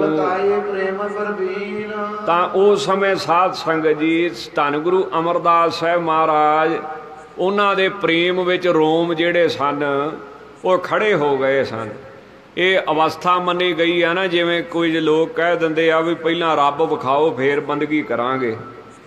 ਤਾਂ ਉਹ ਰੱਬ ਵੇਖਣ ਦੀਆਂ ਵੀ ਕੋਈ ਸਟੇਜਾਂ ਹੁੰਦੀਆਂ। ਪਹਿਲੀ ਸਟੇਜ ਹੁੰਦੀ ਹੈ ਸ਼ਰਧਾ, ਦੂਸਰੀ ਸਟੇਜ ਹੁੰਦੀ ਸਾਧੂ ਸੰਗ, ਤੀਸਰੀ ਸਟੇਜ ਹੁੰਦੀ ਭਜਨ ਕਿਰਿਆ, ਚੌਥੀ ਸਟੇਜ ਹੁੰਦੀ ਹੈ ਆਪਣੇ ਕਾਮ ਕ੍ਰੋਧ ਆਦਿਕ ਦੀ ਨਿਵਰਤੀ, ਪੰਜਵੀਂ ਸਟੇਜ ਹੁੰਦੀ ਹੈ ਸਾਧ ਸੰਗਤ ਜੀ ਆਪਣੇ ਨਿਸ਼ਠਾ ਯਕੀਨ, ਛੇਵੀਂ ਸਟੇਜ ਹੁੰਦੀ ਆ ਫਿਰ ਰੁਚੀ, ਨਾਮ ਜਪਦਿਆਂ ਸਵਾਦ ਆਉਣ ਲੱਗ ਪੈਂਦਾ ਹੈ, ਛੱਡਣ ਨੂੰ ਜੀ ਨਹੀਂ ਕਰਦਾ ਹੈ।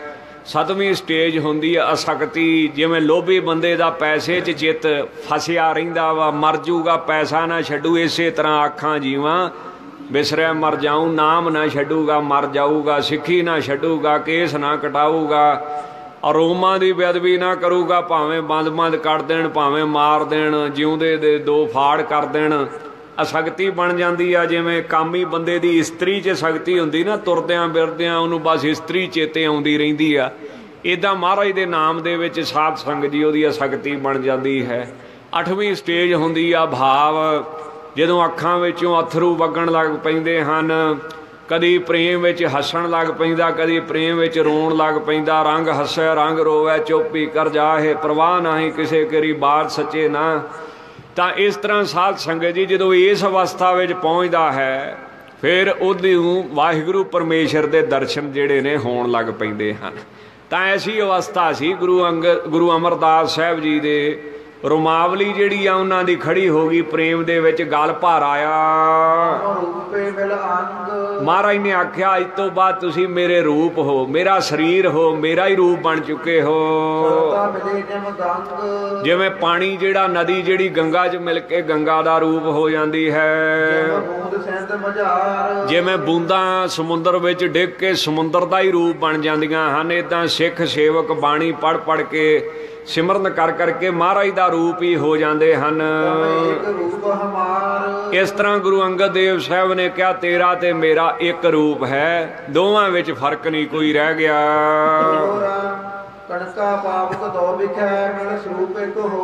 ਜਿਵੇਂ ਸਾਧ ਸੰਗਤ ਜੀ ਆਪਣੇ ਕਣਕਾ ਪਾਵਕ ਕਹਿੰਦੇ ਅੱਗ ਨੂੰ, ਤੇ ਜਿਹੜਾ ਸੋਨਾ ਹੈ ਗਹਿਣਾ ਹੈ, ਜੇ ਉਹਨੂੰ ਸਾਧ ਸੰਗਤ ਜੀ ਅੱਗ ਦੇ ਵਿੱਚ ਪਾ ਦਈਏ ਤਾਂ ਉਹ ਢਲ ਕੇ ਫਿਰ ਗਹਿਣਾ ਜਿਹੜਾ ਹੈ ਉਹ ਸੋਨੇ ਦਾ ਰੂਪ ਬਣ ਜਾਂਦਾ ਹੈ, ਇੱਕ ਸਰੂਪ ਹੋ ਜਾਂਦਾ ਹੈ।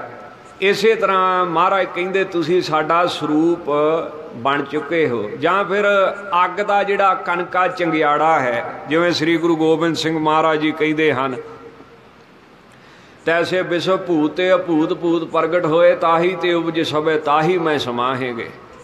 जैसे एक आग ते कनूका कोट आग उठे न्यारे न्यारे होए कह फिर आग में मिलाहेंगे। जैसे एक धूर ते अनेक धूर पूरत हैं, धूर के कनूका सभे धूर ही समाहेंगे। जैसे एक नद ते तरंग कोट उपजत है, पान के तरंग सभे पान ही कहाहेंगे।